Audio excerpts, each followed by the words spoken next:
l'évêque de Kabgayi invite les chrétiens à se préparer dignement à la célébration de Pâques marquant la résurrection de Jésus-Christ.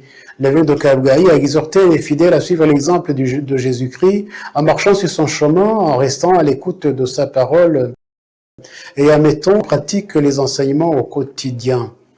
Il a également rappelé le sens profond de la fête de Pâques, soulignant que selon le Nouveau Testament, Jésus-Christ est mort pour le salut de l'humanité et est ressuscité pour offrir la vie nouvelle aux croyants. Un message d'espérance et de foi adressé aux fidèles appelés à vivre pleinement ce temps fort du calendrier liturgique chrétien. Nous allons suivre son Excellence Monseigneur Balthazar Nivunguzwa au micro de notre confrère aimable. Nous sommes en train de vivre la Semaine Sainte qui nous rapproche de plus en plus du mystère pascal, la souffrance, la passion, la mort et la résurrection du Christ.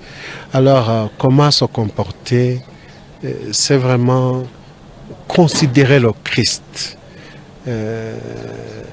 avoir son regard fixé sur le Christ, être très proche de lui, l'accompagner sur ce chemin de croix qu'il va emprunter, voir ses gestes, écouter les paroles qu'il va nous dire.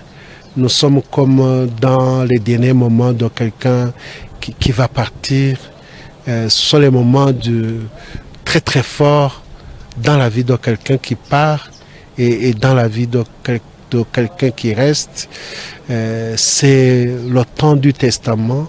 Alors il faut vraiment être très très attentif au testament. Et nous le savons, le testament que le Christ nous a légué, nous a laissé, c'est le testament de l'amour, c'est le testament de la charité. Il nous l'a montré de plusieurs façons, en parole et en acte. Il nous l'a montré en instituant la Sainte Eucharistie. Il nous l'a montré en s'abaissant pour laver les pieds de ses disciples. Il nous l'a montré en empruntant le chemin vers Golgotha. Il nous l'a montré en prenant sur lui la croix. Il nous l'a montré en acceptant toutes les souffrances qu'il a subies, dans l'humilité, dans l'amour, dans la charité. Et voilà, donc c'est le moment pour nous chrétiens, pour les fidèles du Christ, de revenir à la source de ce testament. Et la source n'est que le Christ lui-même.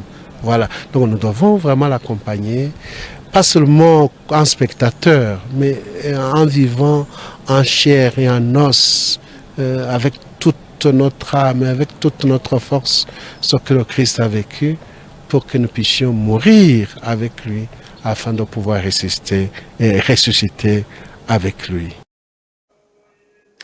Les